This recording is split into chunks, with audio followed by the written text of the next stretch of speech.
Assalamualaikum warahmatullahi wabarakatuh. Good afternoon, everyone. My name is Nilam Sari. I am the student from Postgraduate School, State University of Medan. Now I will present the result of my research about hypothetical learning trajectory of two variable linear equation system through the problem-based learning model in junior high school students.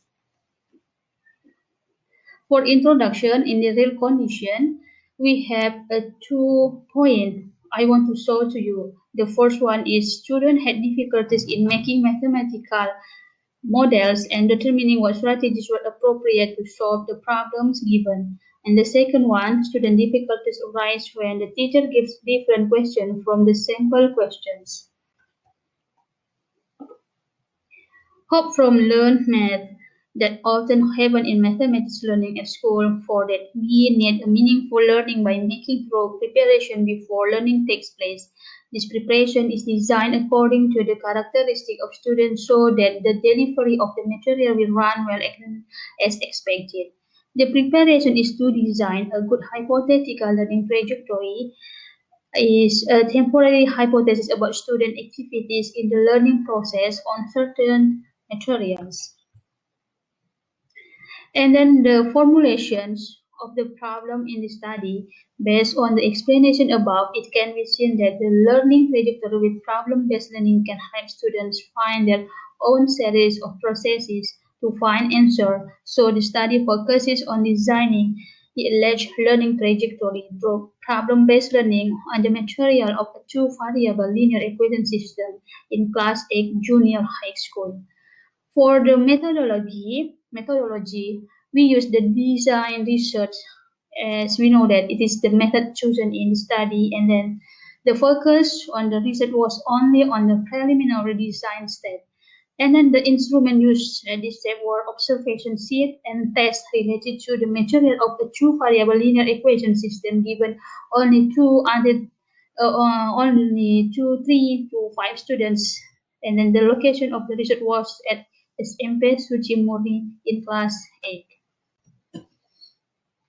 From the result and discussion, based on the RANS 2008, there are 5 steps, namely 1. Orienting the students to the problem, 2. Organizing students to learn, 3. Guiding in the visual and group investigation, 4. Developing and presenting the work, and the last one is analyzing and evaluating the problem-solving process.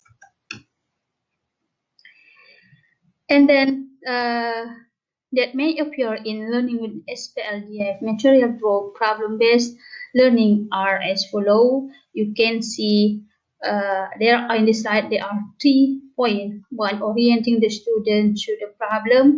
You can see about the teacher activities and other student activities. You can compare what must they do in this case. And the second one, organizing students to learn. And then you can see also about the teacher activities and the student activities. You can see in the slide clearly. And the 3, guiding individual and group investigation teachers activity. You can see also about the teacher activities. And then in the next slide, in the 4th point, developing and presenting the work, we saw the teacher activities and the student activities. And the last one is analyzing and evaluating the problem-solving process. You can see clearly about the teacher activities, student activities, and teachers' anticipations. Based on the conclusion, based on the explanation that I showed to you all, the conclusion we can take that from the description about the hypothetical learning trajectory of civilized material growth, the resulting problem-based learning model can be a teacher reference in making civilized material learning design. And then the learning design is made by considering the HLT that students could grow to be able to solve the given problem. Is that from the HLT it is obtained that the problem-based learning model is very suitable for related materials because the model has contextual characteristics.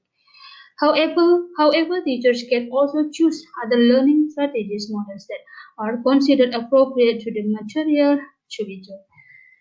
Thank you very much and see you.